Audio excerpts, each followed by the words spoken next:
दोस्तों आज की कहानी है छोटी बहू तुम्हारे मायके से आए तिल के लड्डू बड़ी बहू को दे दो।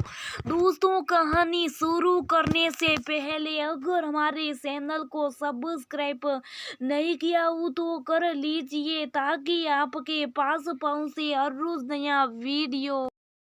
अरे सलोनी बड़े दिनों बाद में दिखाई दी तो कहाँ थी इतने दिन। रमा ने खुश होते हुए अपने पड़ोस में रहने वाली अपनी सहेली सलोनी को काफी दिनों के बाद देखकर खुश होते हुए पूछा। सलोनी खुश होते हुए रमा से बोली, अरे रमा, अभी थोड़े दिन पहले मेरी भतीजी की सगाई तय हुई थी, उसका रिंग सेरेमनी का फंक्शन था तो अपने मायके चली गई थी। मैं तो 2 दिन बाद ही आना चाहती थी पर माँ और भाभी ने बहुत जिद करी रुकने की, इसलिए थोड़े दिन रुक गई। रमा ने खुश होकर सलोनी को उसकी भतीजी की सगाई की ढेर सारी बधाई दी। सलोनी रमा का हाथ पकड़कर उसको अपने घर के अंदर ले जाते हुए बोली, अरे रमा, तू घर के अंदर तो बाहर से मुझे बधाई दे रही, अरे ऐसे सूखी सूखी बधाइयाँ बहुत थोड़ी दूंगी मैं तुझे, सलाह तेरे मुंह मीठा कराती हूँ। साथ में दोनों चाय पीते हुए थोड़ी देर बातें भी करेंगे।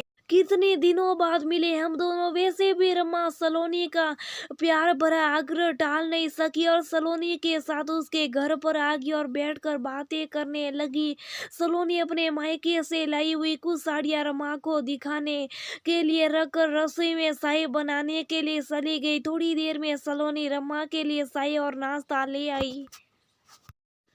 रमा सलोनी की साड़ियों की तारीफ कर रही थी। सलोनी बोली, अरे रमा, माँ मानती नहीं, कितना ही मना करो, जब मायके से आती हूँ तो साथ में ढेर सारा सामान देकर ही विदा करती। अब देख साई माँ के घुटनों में दर्द ही क्यों ना, पर ये सर्दियों में मेरे लिए तिल के लड्डू अपने हाथों से बनाएगी। इस बार भी देख इतने सारे तिल के लड्डू बनाकर मेरे साथ भेज दिए।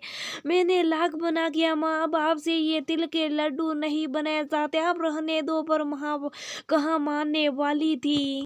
सलोनी ने तिल के लड्डू की प्लेट रमा की साइड रखते हुए कहा, रमा, मुझको पता तुझे तिल के लड्डू बहुत पसंद है, तेरी माँ भी तो हर साल तेरे लिए तिल के लड्डू सर्दियों के शुरू होती बनाकर भेज देती थी हमेशा।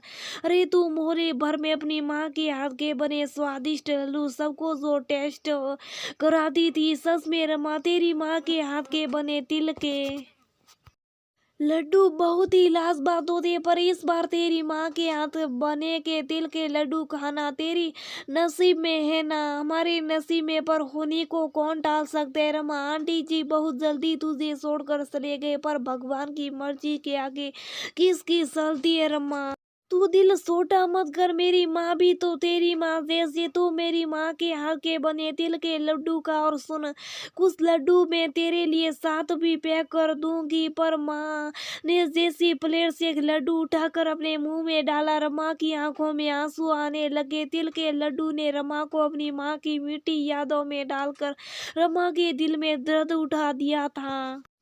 रमा को तिल के लड्डू बचपन से बहुत पसंद थे। रमा की शादी होने के बाद भी माँ हमेशा सर्दियों में रमा के लिए अपने हाथ से तिल के लड्डू बनाकर भेजती थी। जैसी मायके से तिल के लड्डुओं का डिब्बा आता उनको खोलती तिल के लड्डू की महक पूरे घर में फैल जाती। रमा हर रोज उन तिल के लड्डू को खाते हुए अपने आसपास अपनी माँ का सानिध्य महसूस करती। हर साल सर्दियों में रमा को अपने मायके से तिल के लड्डू आने का इंतजार रहता था, पर इस बार भगवान जी ने रमा की माँ को रमा से छीन लिया था। ये सर्दियों रमा को बार बार सिढ़ा रही थी, माँ की याद दिला रही थी। रमा सलोनी के घर से जैसे आने लगी, सलोनी ने कुछ तिल के लड्डू एक डिब्बे में डालकर रमा के हाथ में दे दिया। पूरे रास्ते रमा उस डिब्बे को पकड़े हुए अंदर ही अंदर अपनी माँ को याद करके रो रही थी। रमा जैसे अपने घर पहुंची, देखा उसकी देवरानी का भाई आया हुआ था। रमा जैसे हॉल के पास पहुंची, उसकी सासू माँ की बातें उसके कानों में सुनाई दी। रमा की सासू माँ रमा की देवरानी से बोल रही थी, अरे सुन छोटी बहू, तेरी माँ ने जो ये तिल के लड्डू भेजे हैं उनसे कुछ लड्डू बड़ी बहू के लिए भी अलग से रख दे। हमेशा बड़ी बहू के मायके से उसकी माँ के बने हुए तिल के लड्डू आते थे हमेशा। अब उसकी माँ तो रही नहीं और उसकी भाभी को तो तू जानती है। अरे वो एक कामकाजी आधुनिक परिवेश में रहने वाली लड़की, वो ना तो इस रीति रिवाजों को मानती होगी और इस तिल के लड्डू बनाने आते होंगे उस जैसी नाते निभा पाएगी। और वैसे भी भाभी तो भाभी होती है ना, माँ की जगह थोड़ी ले सकती है। माँ का जैसा प्यार सना देना भाभीियों के बस की बात नहीं होती। माँ के जाने के बाद भाभीियों के लिए ननद की हर चीज आफत हो जाती है। माँ के बिना भला कौन बेटियों की खुशियों का ध्यान रखता है। बेसारी बड़ी बहू जब तेरे मायके से इन तिल के लड्डू को देखेगी तो उसको रो रो कर अपनी माँ की याद आएगी। हर साल उसके मायके से भी इन तिल लड्डू के सौगात आती थी। कितनी खुश होती थी बड़ी बहू, खुशी से अरे अपने आप मायके से आए तिल के लड्डू को पूरे मोहल्ले में बांट कर आती थी। छोटी बहू तुम इन लड्डू को बड़ी बहू को देते हुए वो बोलना कि दीदी मेरी माँ भी आपकी माँ जैसी है, माँ ने आपके लिए भी ये स्पेशल लड्डू भेजे। बड़ी बहू का दिल थोड़ा खुश हो जाएगा। छोटी बहू रमा ये बातें सुनकर अपने आंसुओं को बरसकर रोने का प्रयास करती हुई जल्दी से अपने कमरे में जाकर बेड पर लेटकर रोने लगी। रमा रोते रोते सोचने लगी, ससी तो कह रही है सासू माँ भाभी तो भाभी होती है, भला एक भाभी माँ की जैसी कहाँ सोच पाती है। माँ के जैसा सनी और ममता भाभीियों में कहाँ होती है। और उसकी भाभी तो है भी एकदम फैशनेबल, वो रीति रिवाजों के नाम से हमेशा दूर भागती है। उसकी भाभी को तो ये भी याद नहीं होगा कि उसकी ननद को तिल के लड्डू बहुत पसंद है।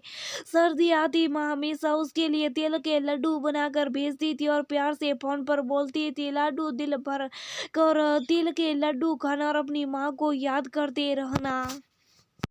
पर अब ये सब चीजें याद बनकर रह गई है मेरी जिंदगी में। ऐसा सोचकर रमा की रुलाई और ज्यादा होगी। जो तिल के लड्डू रमा को बहुत ज्यादा पसंद है, आज वही तिल के लड्डू रमा को सिरा रहे थे। रमा तिल के लड्डू को देखना भी नहीं चाहती थी। दूसरे दिन रमा उदास मन से घर के काम निपटा कर थोड़ी देर फुर्सत से घर के बाहर लॉन में आकर बैठ गई। तभी रमा ने देखा कि एक गाड़ी उनके घर की तरफ आ रही और ये गाड़ी रमा को जानी पहचानी सी लगी। वह गाड़ी रमा के घर के सामने आकर रुकी। रमा ने देखा उसके भैया और भाभी गेट खोलकर घर के अंदर आ रहे थे। रमा आश्चर्य मिश्रित खुशी से उन दोनों को देख रही थी, क्योंकि रमा को पता नहीं था कि उसके भाई और भाभी उस से मिलने आ रहे आज।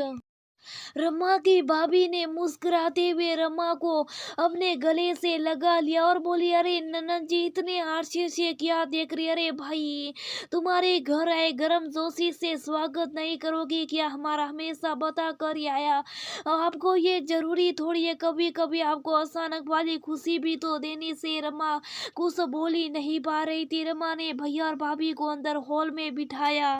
रमा की भाभी ने एक बड़ा सा डिब्बा उठाया और रमा के हाथों में देते हुए बोली, लो लाडो तुम्हारी मन पसंद तिल के लड्डू यही देने के लिए आए तुम्हें। अरे तुम्हारी पसंद को भला हम कैसे भुला सकते।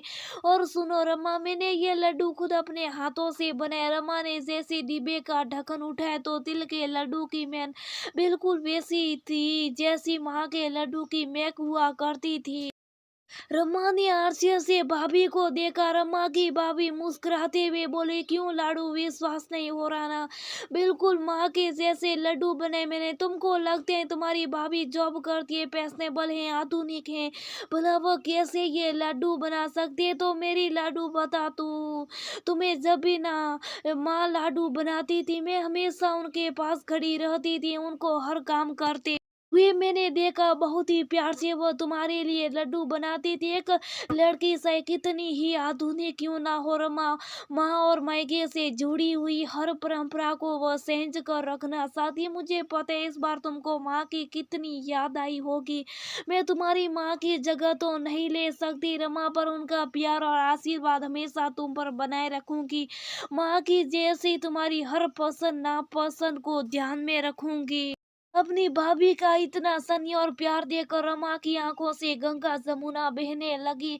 रमा की भाभी ने रमा को शुभ कराते हुए कहा, बस करो रमा, माँ नहीं है पर भाभी तो है ना लाडो, ऐसे रोकर अपनी माँ समान भाभी का दिल मत दुखाओ। आज रमा का दिल खुश हो गया था, उसको भाभी के रूप में अपनी माँ मिल गई थी। अब माँ से जुड़ी यादें नहीं रहेगी, बल्कि हर साल भाभी उसकी खुशियों को महकाती रहेगी। एक माँ बनकर माँ को ये कोई नहीं कहेगा कि इसके माँ तो रही नहीं, तो अब कौन इसकी खुशियाँ का ध्यान रखेगा। उसकी खुशियाँ का ध्यान रखने के लिए उसकी भाभी है। भाभी का प्यार और स्नेह मायके की डोर हमेशा बांधे रखते हैं। बस जरूरत है इस रिश्ते को प्यार और अपनेपन से निभाने की। कोई भी गलतफहमी अपने भाभी के बारे में कभी